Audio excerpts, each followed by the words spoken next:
Hey guys, welcome. This is Braden here, part of the Cinemaphile podcast where I get to rant and rave about movies.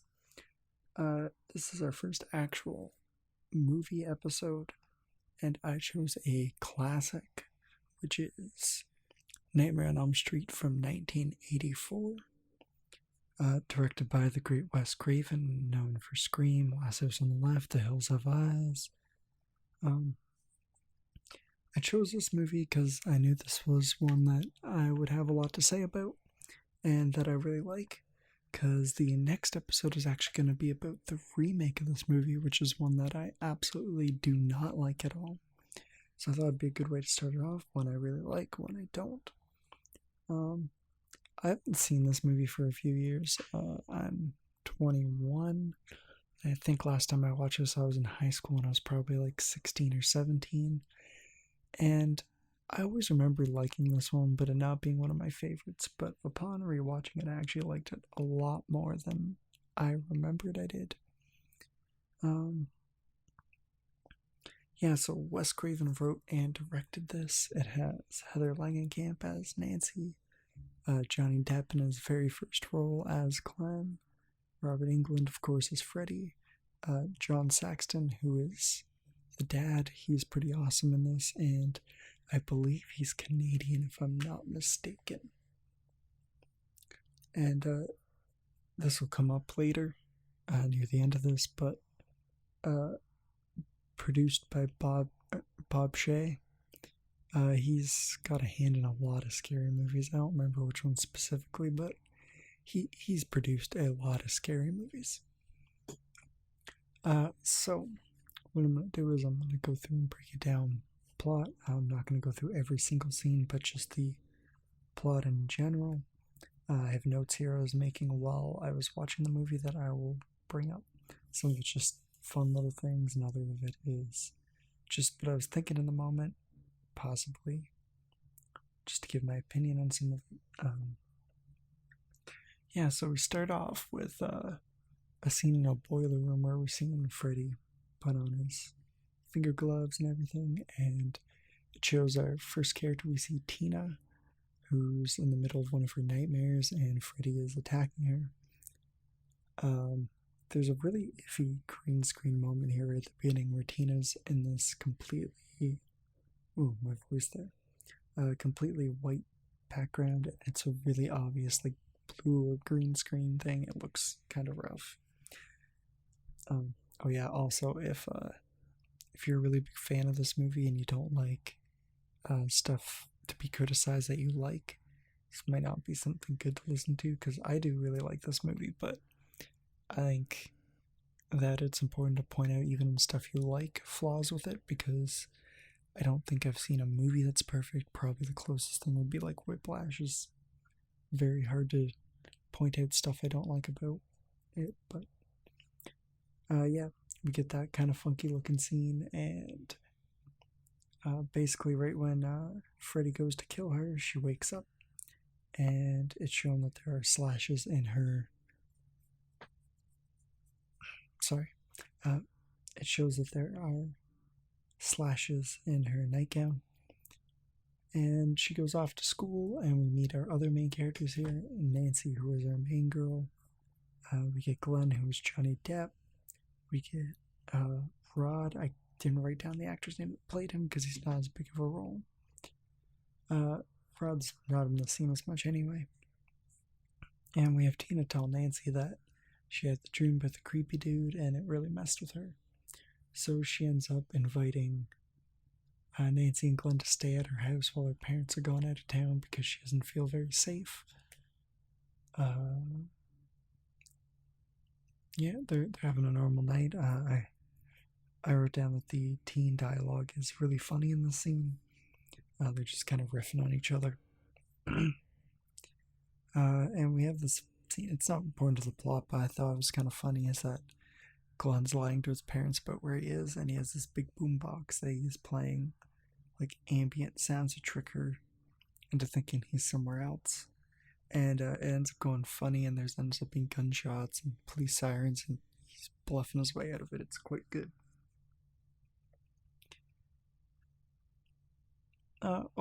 And there's also a scene here where Tina's talking a bit more to Nancy about her dream she's having. And I'm kind of impressed just in this whole movie how well the kids remember their dreams, considering that, like, in the first 5 minutes of me waking up, if I don't tell someone about a dream, I don't remember it. Like, if I woke up and then, like, at the end of the day after school told someone about a dream, I wouldn't remember nearly as many details as Tina does. And I thought that was kind of funny. Rod ends up crashing the party. Him and Glenn have a bit of a spit, and I think what's really hilarious is Glenn just calls him a dick or something like that. And Rod just pulls out a weapon on him, like a little switchblade. And yeah, you're just kind of reinforcing his facts. You are indeed a dick. Possibly a little psycho for pulling out a weapon when someone just says something so generic to you. We also kind of see in the scene, and it's not like it's something that's brought up very frequently, but it seems like Glenn is just super horny in this, and Nancy's just not into that at all. Because her and Glenn are dating, and yeah, there's a few scenes where it shows that Glenn and Nancy have I'm assuming they have not slept together yet, and Glenn is really trying to. It just straight up says in my notes, Glenn wants to fuck.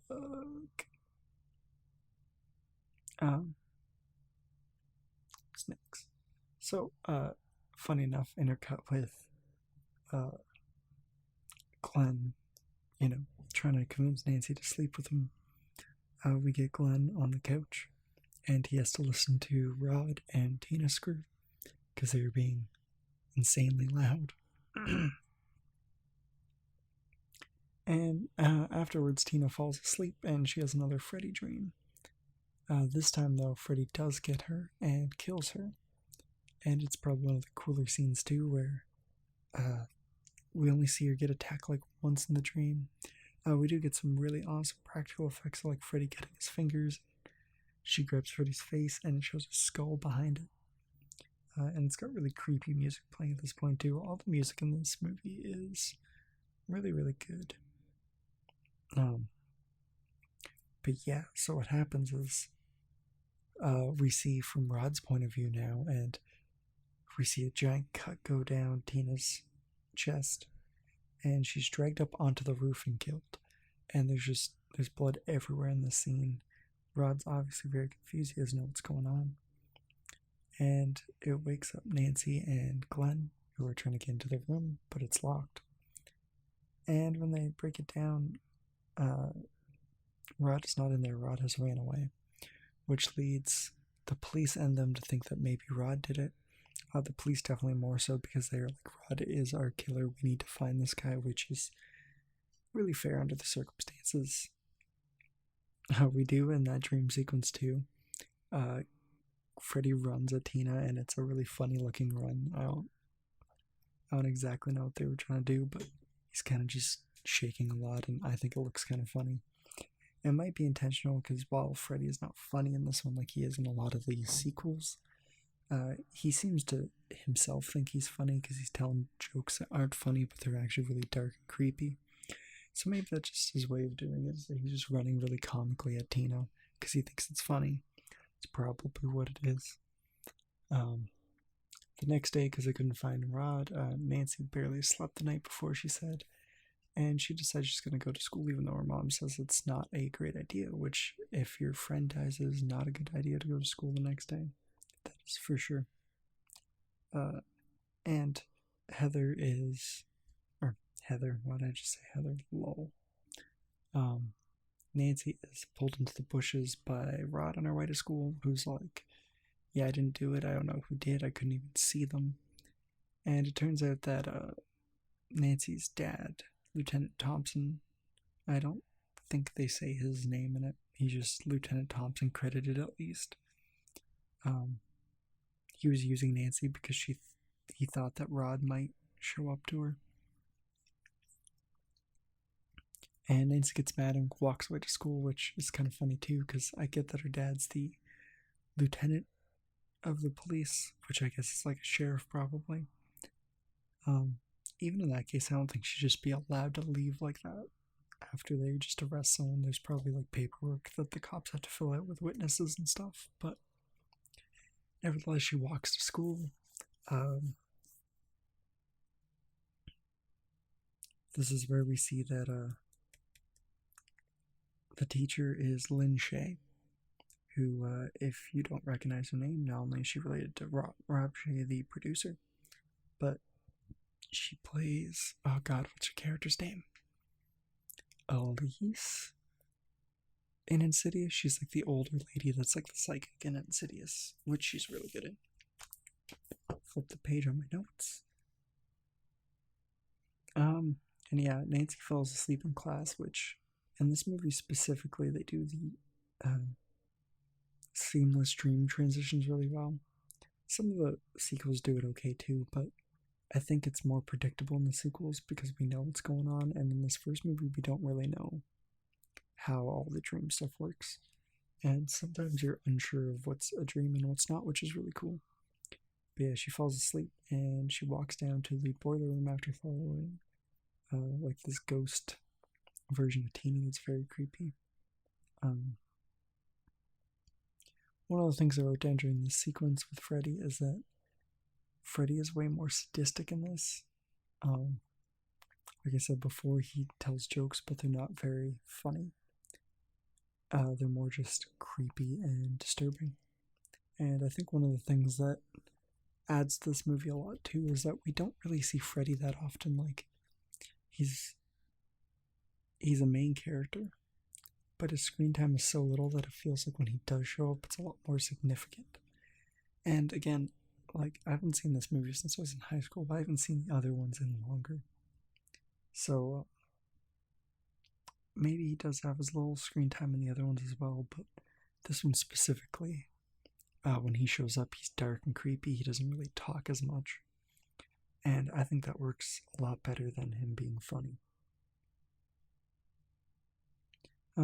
So shortly after this, Nancy wakes up, and to wake herself up, she had burned her arm on the boiler.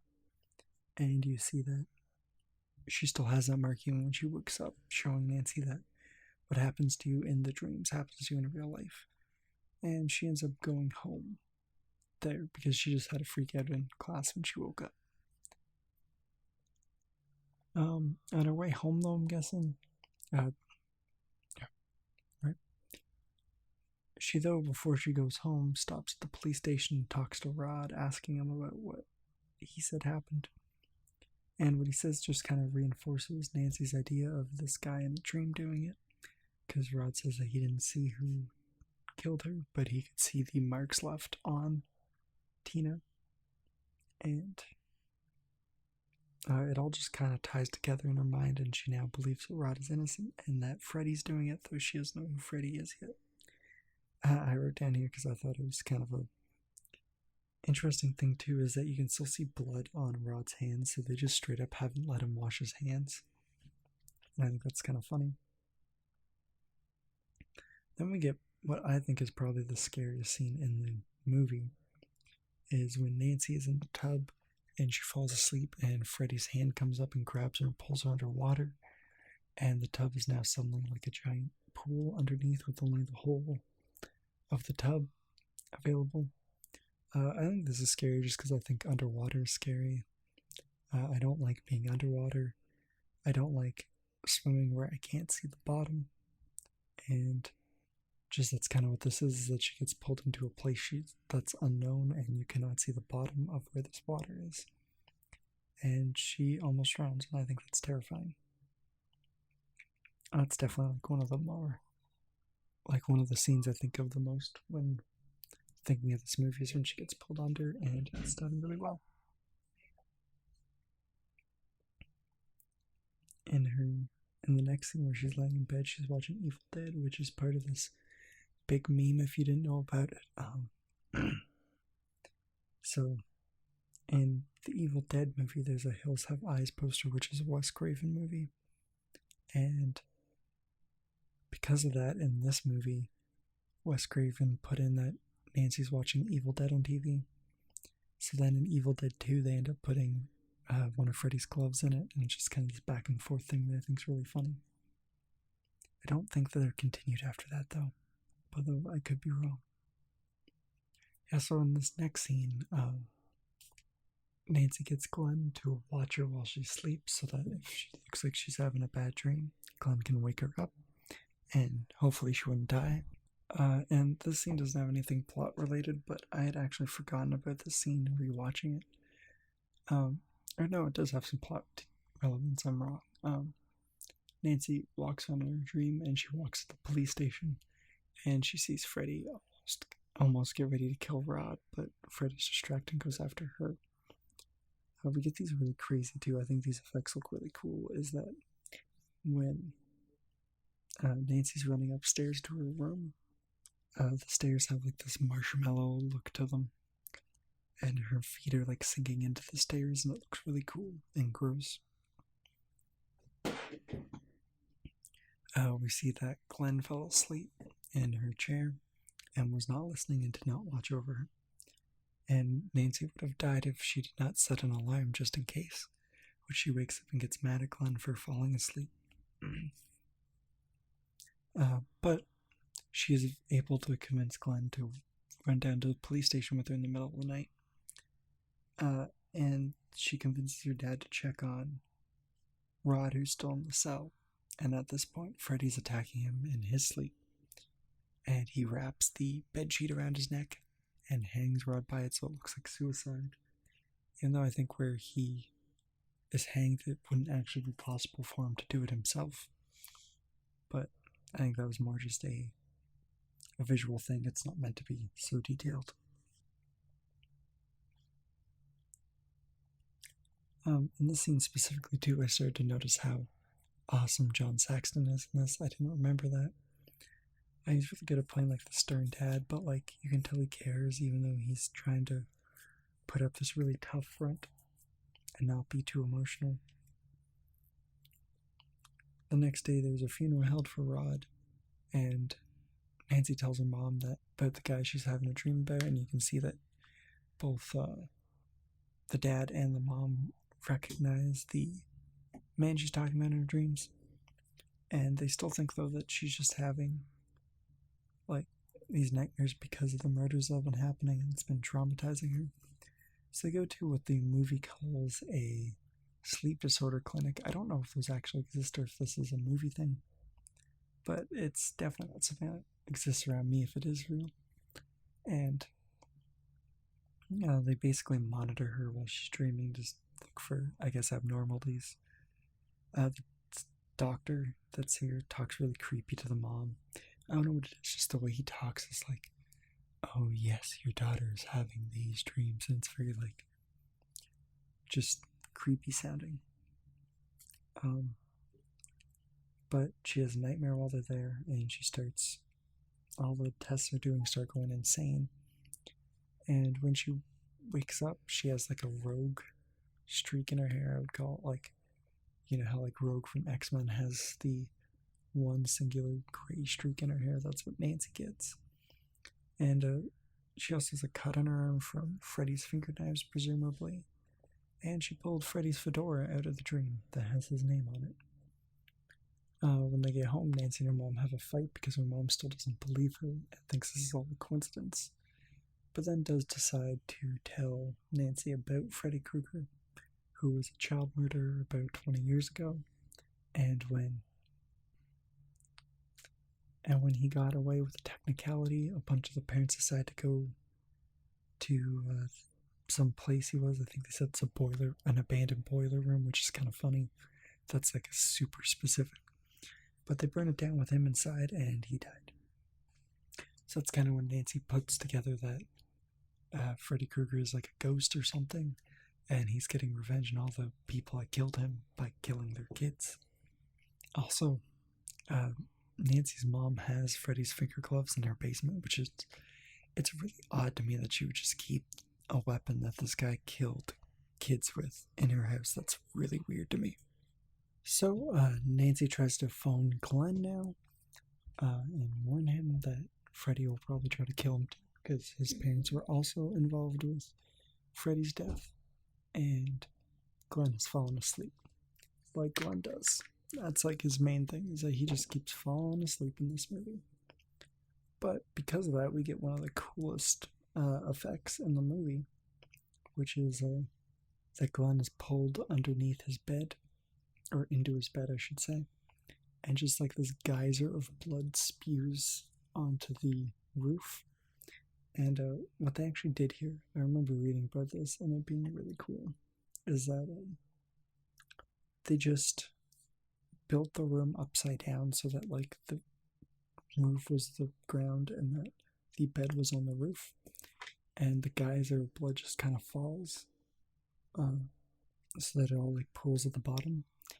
But it pulled to one side more than they thought it would, and I think that it almost got some equipment which would have made it electrical, and it was a really dangerous thing that they almost messed up there. Yeah, so that's how Glenn's killed. Nancy's dad goes next door because he hears about the death, and Nancy phones and tells him that she knows who killed him, it's Freddy, and that she's going to pull him out of the dream like she pulled out the hat at the clinic. And Dad better be there to arrest him when he comes out, because she's not going to be able to handle that. But before she goes to sleep to get Freddy, she home alones the house. She puts up all these like really dangerous traps that Freddy can fall into.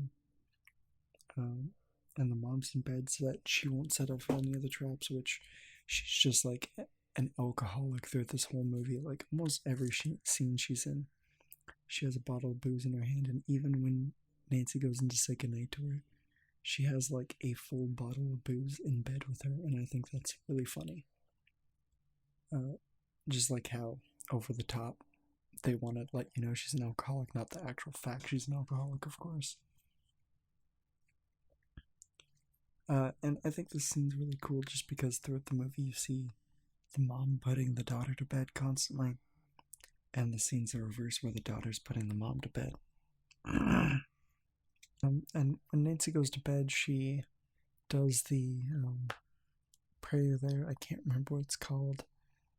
Sorry, I'm not very religious, so I'm not always that knowledgeable, but it's the if I die before I wake, pray my Lord the soul to take prayer, which I noticed throughout this movie this time that there's a lot of religious stuff kind of hidden in the background, and I wonder if they're trying to play the angle like that Freddy's kind of like the devil, because like in an earlier scene, I actually can't believe I didn't talk about this because of how cool the effect looks, but when Nancy's sleeping, Freddy pushes his face up against the wall and like bends it, and it knocks a cross off the wall.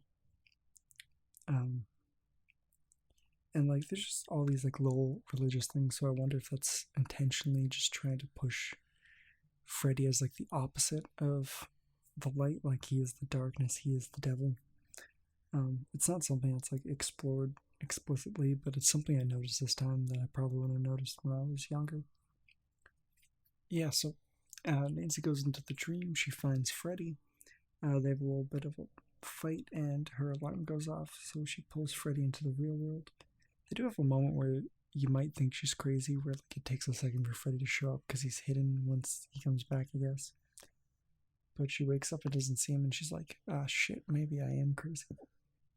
But no, she's not crazy. Freddy is there. And she starts yelling out the window at a cop that Lieutenant Thompson told to just watch to make sure nothing weird's happening.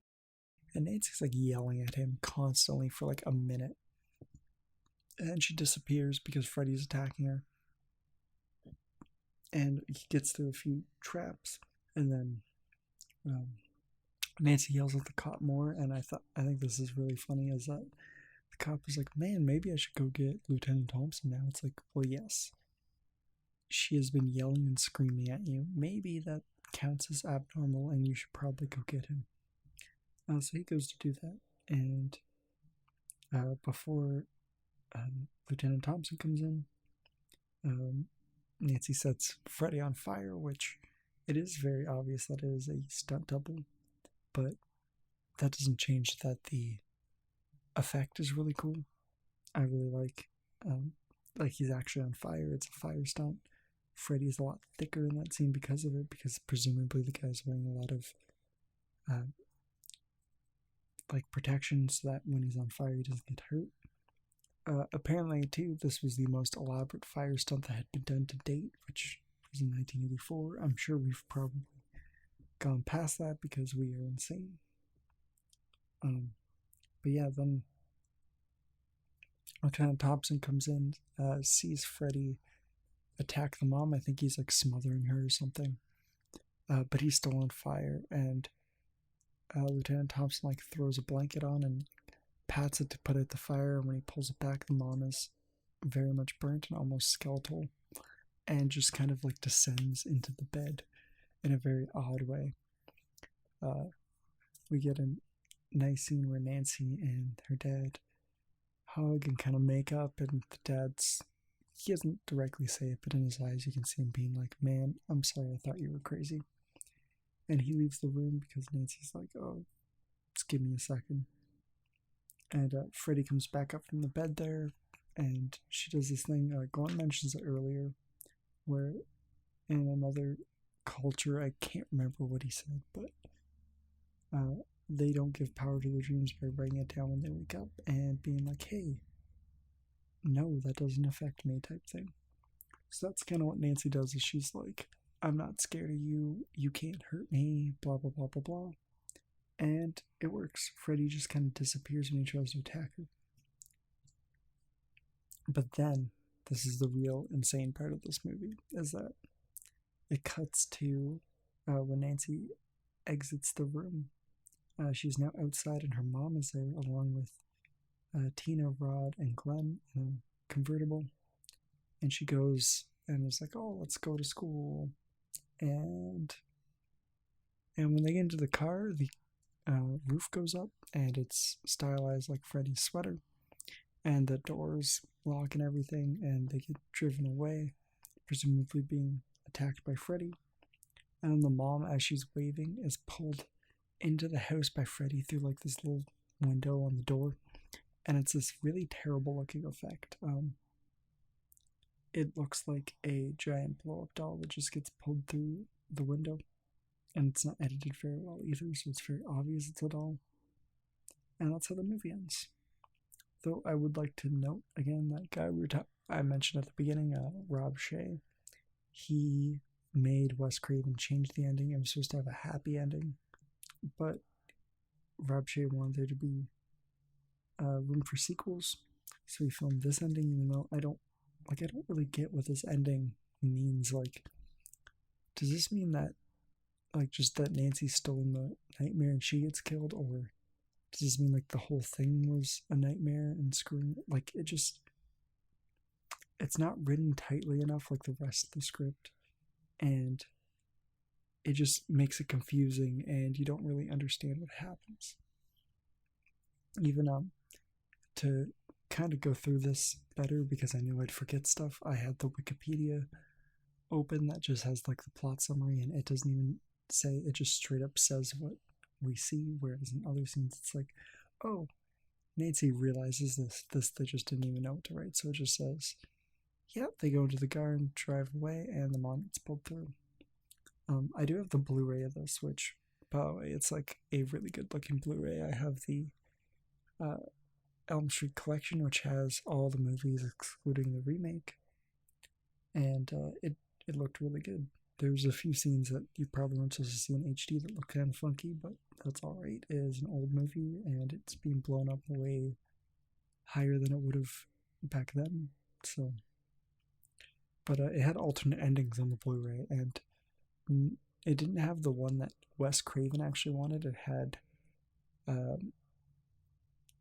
like the one that's just kind of a longer version of the ending we got, and then a slightly happy ending and an ambiguous ending, which I think the ambiguous one is probably the best one, where like there's a lot of dream-like stuff and it's hinted that maybe she's still dreaming, but it's not directly said, and I think that's probably the best out of the ones that are there. But yeah, that is the plot of Nightmare on Elm Street. I think this movie is really good. Where I start to get lost in this movie, though, is basically once Glenn dies, because they do such a good job at telling us all these rules about the dreams very subtly. We're learning with the characters. It's like, oh, I get hurt or die in the dream, I die. I can pull stuff out like this, okay. And just all these different rules. And it feels like it kind of gets thrown out a little bit because Nancy wakes up with Freddy and he doesn't seem to have very much powers in this world. He's just attacking her, but then he can send the mom down underneath the bed in this really supernatural way. And then he's able to hide in the bed and come back up and attack her, as well as just disappear. So it doesn't really make sense to me. I think it would have been better if they just had him come into the real world, attack the mom and kill her, and then them just kill him in the real world, and that could be the end of it. Of course, they wanted to make sequels, and I'm sure that there's a way you could have done that where it would have left it open for sequels. But it's not like the sequels follow much continuity anyway, especially once you get past the third movie, like the 3 to 6, just... I don't even remember 4 or 5 very much, apart from a few random lines that are really funny. But yeah, I'm going to be ranking on here movies out of 5 because I feel like the 10 scale, everything kind of gets just rated 6 to 10, unless it's really bad, it just gets a 1. So I think 1 to 5 is a bit more accurate. And I would give this movie a 4 because it's really good, and it's definitely an above average movie. But there's a few things holding it back, like what I just said, and though it should be noted that most of the effects still hold up pretty well, the acting is really good, especially from Nancy and Lieutenant Thompson. Johnny Depp surprisingly is a little bit off, which is weird. I mean, it is his first movie, but I think Johnny Depp's a pretty good actor, so it's just kind of odd to see. The pacing, I think, is really, really good, where every scene feels like it serves a purpose, but we also get to just learn more about the characters, and that's always good. I think this is probably the only Elm Street movie, apart from New Nightmare, if you count that, even though it's not really tied with the Elm Street movies as much, but it's the only one where I actually don't want the characters to die, I think. Maybe 3, I'd have to rewatch 3. But a lot of them, you're just sitting there wanting to watch how Freddy's going to kill people. And this one actually feels like you want Nancy to survive, and you want to see how she will eventually kill Freddy. But that is Nightmare on Elm Street 84. Thank you guys for listening. When this podcast episode comes out, I should be on more platforms. We're on Spotify. There'll be the video on YouTube. There'll be... we're on Stitcher. We're on... why am I forgetting all these things' names? Okay, sorry. I brought it up so that I could actually tell you guys accurately. We're waiting on Apple Podcasts. We're waiting on Google Podcasts. We're waiting on Amazon Music. I didn't to be fair, I'm not a big podcast person. There's a few I watch, but I usually use Spotify. But I submitted to Pandora, TuneIn, plus Alexa, and Listen Notes. They have not been accepted yet. But we are on Spotify. We're on Stitcher, iHeartRadio, Podcast Addict, Podchaser, Pocket Cast, Deezer, Player FM, Pocket Cast Index, as well as SoundCloud. So there's a lot of places to listen to. If there's any more that anybody would like me to add to, as long as it's not a super big hassle, I can always do that. But these are all the big ones, plus a lot of minor ones here. At least I haven't heard of them. Maybe they are big, and I just am uncultured. It's always a possibility. But yeah, our next episode will be the remake, Nightmare on Elm Street from 2010. Spoiler alert, I've only seen the movie once, but I hated it. I hated it a lot. And I doubt that I'm going to like it this time. I'm going to be a bit fair, or I'm going to try to be a bit fair to it. But it's likely to be a really angry episode, which is why I chose it second, because I figured why not start with a episode where I'm going to be praising a lot more, and then an episode where I am just going to be really angry. Because those are probably the two most likely emotions I'm going to have on here. But thank you guys for watching. You can find me on Twitter at BigBraden99. If you want to leave a request for Elm Movie, you can go to at Cinemaphile Pod on Twitter as well. Or if wherever you're watching this allows comments, I will definitely read the comments on YouTube. And Twitter will definitely be the place though to get the most, because I'm planning on doing like polls and stuff on there. Like maybe if I decide I want to review a series and the series just gets boring, I might ask you guys on there if you want me to continue, or what kind of movies you want me to go more towards, that kind of thing. And I will see you guys on the next episode. See you guys then.